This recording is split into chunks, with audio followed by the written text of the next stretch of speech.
Here at Yale, we're committed to improving the world today and for future generations through outstanding research and scholarship, education, preservation, and practice. Generations of generous alumni and friends have, through their financial support, ensured that we can fulfill this commitment, helping us to sustain current programming, fund new ambitions, and guarantee that future generations may pursue excellence just as we do today. Our donors' generosity established Yale's endowment, which with careful stewardship provides a long-term and stable source of revenue for the university and underpins the sustainability of Yale's mission and the fulfillment of our strategic vision. This video will explain how the endowment works, what restrictions are placed on its use, and its impact on the university and beyond. The University Endowment is made up of almost 8,000 different accounts. These are contributions that have been made by individuals over the decades. And some of them are restricted in their use, in that the donor had a particular interest in mind of how they wanted to support the university. That might be for a scholarship, it might be for a particular unit or department. And so these would be restricted endowments.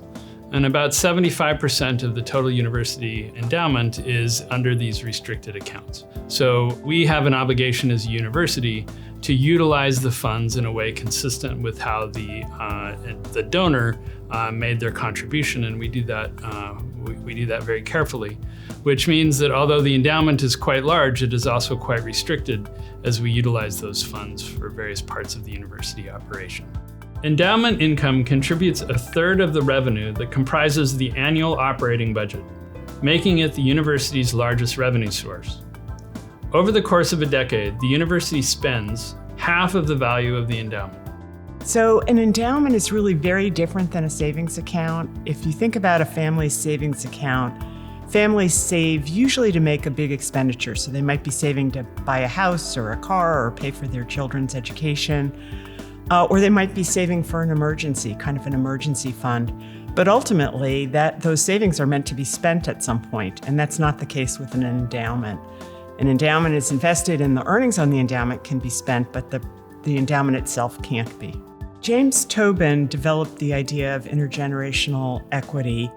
James Tobin was an economics professor at Yale and a Nobel Prize winner, and also my macroeconomics professor in graduate school at Yale. And it was the notion that an institution like Yale has an obligation to today's students and scholars, but also to maintaining that excellence over time and making sure that it has the resources for future scholars and students. So by spending from the earnings, you support the mission of the institution, not just today, but in the future.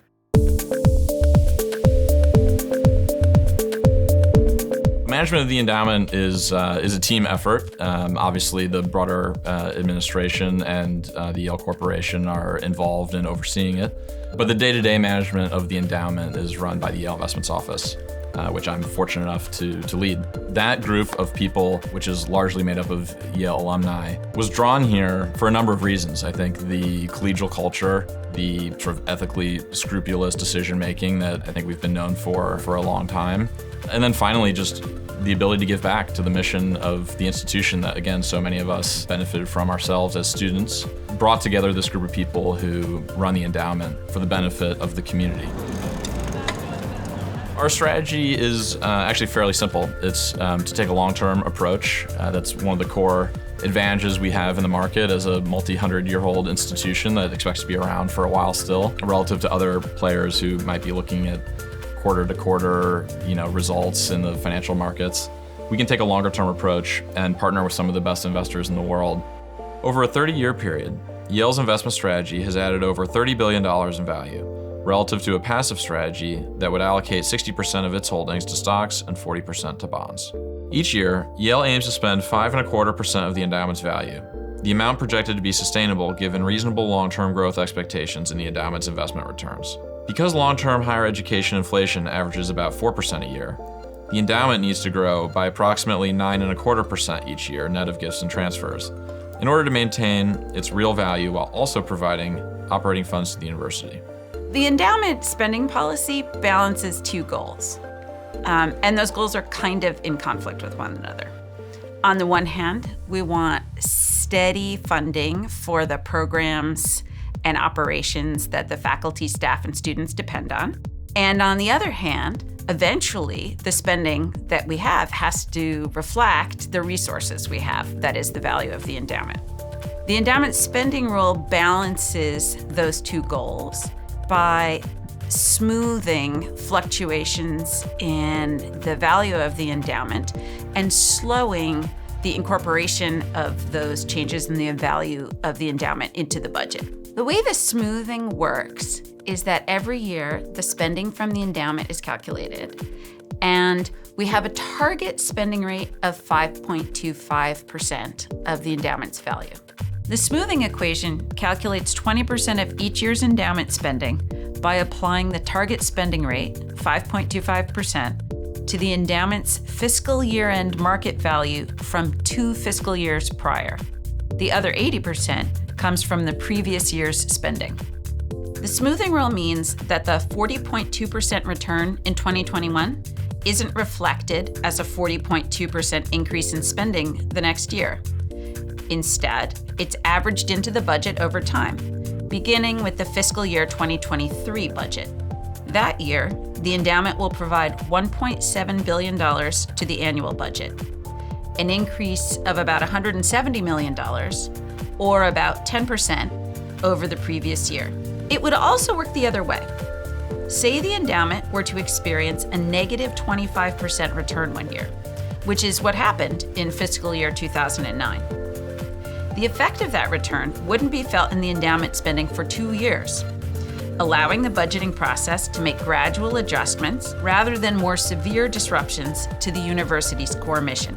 And even then, it would be averaged in over time, just as positive returns are, so that endowment spending would decrease by a much smaller percentage in the short run than the investment return might suggest.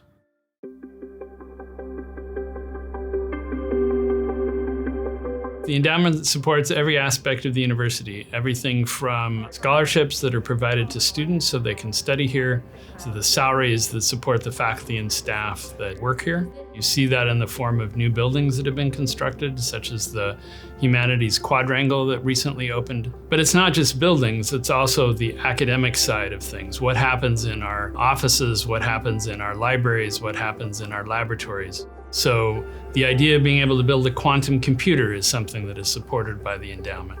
Finding solutions to the various aspects of climate change that are facing our planet, that is supported by the endowment. Trying to understand human cognition and how the brain functions, that's part of what is supported by the endowment. So as you think about the university, basically every aspect of it in some form or another is supported by these endowment funds that we have available to us. If you ask the question, how much does it actually cost to provide an undergraduate education at Yale? The answer is it's about twice the cost of what we charge. So even students that are paying full price for their tuition at Yale, and many students are not, but even those that are paying full price are still being subsidized by about 50% relative to the actual cost of their education. Those that are receiving substantial financial aid are, of course, even further subsidized. Yale has been unique, one of the really handful of institutions that is able to attract students and admit students irrespective of their ability to pay. And so if you are a talented person anywhere in the world and you want to go to Yale and your parents can't afford it, Yale will make that possible. And the endowment is critical to that. When you think of all the people's lives that it has touched as an institution, they've gone on to make contributions in their community and the world, it's an amazing thing. And what's really exciting about the endowment today is that our plans at Yale are so ambitious. We're trying to do things that will really change the world in really meaningful ways. You have brilliant people at the institution who are motivated to tackle some of the world's most challenging problems. And if you want to fund people to take on new challenges, you have to keep increasing your endowment. Our donors are, absolutely critical to the future of the university.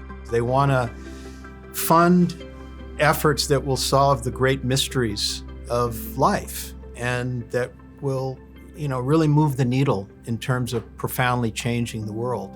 Our goal is to support the university's mission in perpetuity. And we believe that careful stewardship of the endowment is critical to that mission. That's what we spend every day here thinking about. That's what my colleagues and I wake up in the morning coming to the office to do. And that's why we're all here, to give back to Yale.